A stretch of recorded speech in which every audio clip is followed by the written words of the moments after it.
Hello friends, मैं हूं advocate Nitesh Banka. आप है मेरे YouTube channel let's speak legal में। आज मैं आपके सामने एक बहुत ही बेहतरीन वीडियो प्रस्तुत करने जा रहा हूं। आज मैं जो है call recording as a evidence के बारे में हम बात करेंगे कि कैसे जो है कॉल रिकॉर्डिंग आपका सबूत माने जाएंगे या नहीं माने जाएंगे। खासकर जब एक छत्तीसगढ़ हाई कोर्ट की अभी एक नई जजमेंट आई है जिसमें ऑनरेबल हाई कोर्ट ने ये कहा कि जो कॉल रिकॉर्डिंग है वो ब्रीच ऑफ प्राइवेसी होता है, क्योंकि दूसरी पार्टी को पता नहीं है कि आपने जो है उसकी कॉल रिकॉर्ड कर ली है, इसलिए वो ब्रीच ऑफ प्राइवेसी की अंदर आता है, जिसमें आर्टिकल 21 का वायलेशन हो रहा है, राइट ऑफ प्राइवेसी का वाइफ साइड का वायलेशन हो रहा है। इसलिए जो है कॉल रिकॉर्डिंग एडमिसिबल नहीं है एविडेंस के लिए, और हम जो है इसे एविडेंस स्वीकार नहीं करते हैं। ये तो जी छत्तीसगढ़ हाई कोर्ट की जजमेंट है जो कि अभी रिसेंटली आई है, 2023 की जजमेंट है। और इसके अलावा मैं आपको सही बताऊँ, एक 2021 में भी जजमेंट आई थी और एक दिल्ली हाई कोर्ट की 2020 की भी जजमेंट आई थी। 2021 की जो है वो Punjab and Haryana high court की आई थी, और 2020 में जो है दिल्ली हाई कोर्ट की जजमेंट आई थी कोविड के टाइम पे कॉल रिकॉर्डिंग के ऊपर। सिमिलर इशू था कि क्या call recording as a evidence court में आप यूज़ कर सकते हैं, खासकर फैमिली कोर्ट में आप यूज़ कर सकते हैं एज अ एविडेंस डिवोर्स के केसेस में, या अपने 498 के केसेस में, या मेंटेनेंस के केसेस में। क्या आप कॉल रिकॉर्डिंग यूज़ कर सकते हैं या नहीं कर सकते हैं, ये सवाल है। अब देखिए, एक हाई कोर्ट की जजमेंट उस पर्टिकुलर स्टेट को करेगी, प्रेसिडेंस करेगी, वहाँ के जो लोअर कोर्ट्स हैं वो उसको फॉलो करेंगे। और ख़ासकर जब आपकी स्टेट बदलती है, राजस्थान हो गया या फिर पंजाब हरियाणा हो गया, तो वहाँ के हाई कोर्ट्स अपने हिसाब से जो है लॉ फॉलो करते हैं, अपने हाई कोर्ट के हिसाब से। दिल्ली हाई कोर्ट में दिल्ली के हिसाब से जो है दिल्ली के लोअर कोर्ट्स काम करेंगे दिल्ली हाई कोर्ट की जजमेंट के हिसाब से।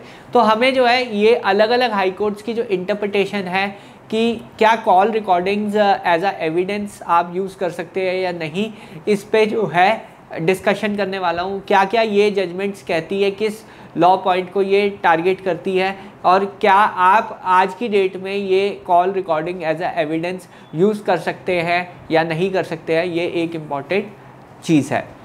देखिए 1960s के दौरान जो है कॉल रिकॉर्डिंग या टेप रिकॉर्डिंग पे एक बहुत ही लैंडमार्क जजमेंट आई थी ऑनरेबल सुप्रीम कोर्ट की। वो थी की जजमेंट, जिसमें जो है टेप रिकॉर्डिंग जो है एज अ डॉक्यूमेंट्री एविडेंस जो है कोर्ट कंसिडर करने लग गया था।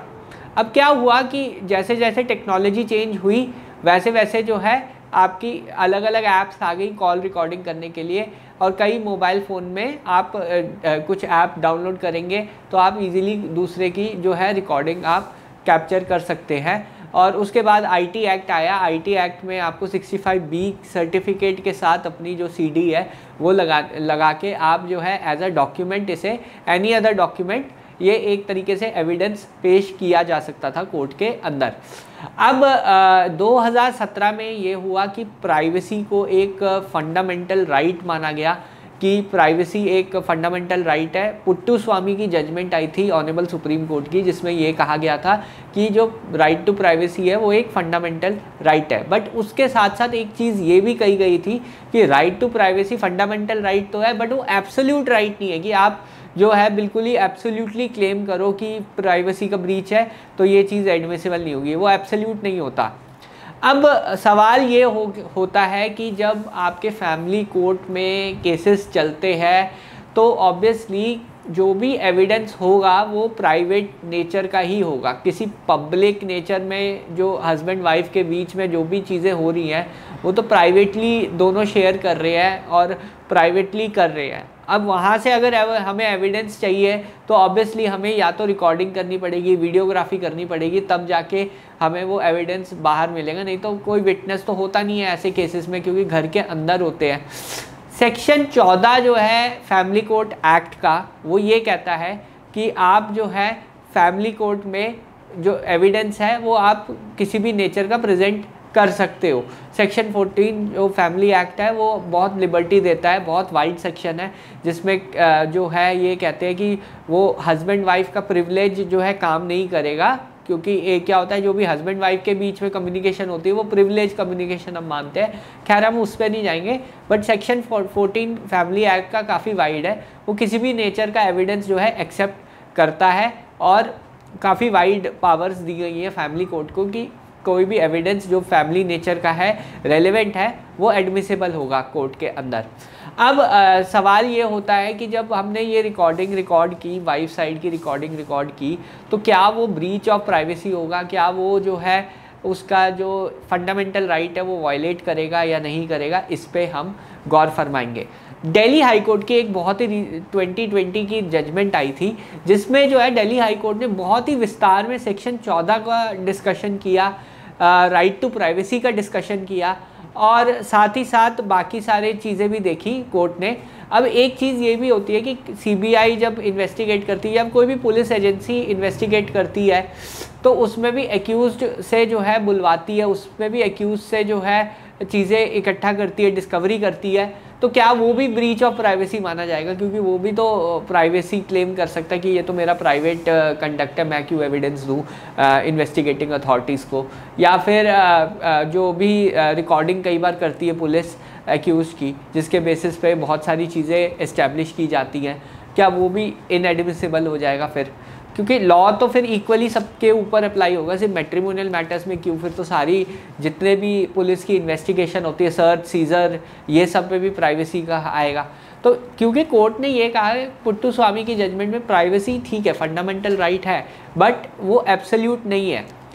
चाहे आपका एविडेंस कलेक्ट करने का मोड टेंटेड हो, पर एविडेंस इटसेल्फ, एविडेंस खुद से जो है वो टेंटेड नहीं है। तो मेरे हिसाब से एंड ऑफ द वर्ड जो ये रहेगा, कभी ये चीज़ चैलेंज होगी, ऑनरेबल सुप्रीम कोर्ट में आएगी, क्वेश्चन ऑफ लॉ, क्योंकि अलग अलग हाई कोर्ट्स की कॉन्फ्लिक्टिंग डिसीजंस आए हैं, तो ऑनरेबल सुप्रीम कोर्ट को एक लॉ जो है इस पे क्वेश्चन ऑफ लॉ बनता है।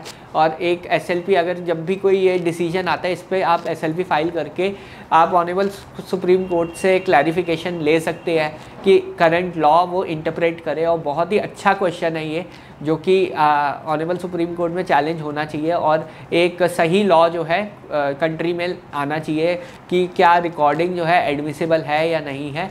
फ़िलहाल स्टेट वाइज चलेगा, जैसे स्टेट कह रही हैं, अलग अलग स्टेट का अलग अलग लॉ चलेगा, और बाकी जो है ऑनरेबल सुप्रीम कोर्ट को इस पे फैसला आगे कभी फ्यूचर में देना पड़ेगा।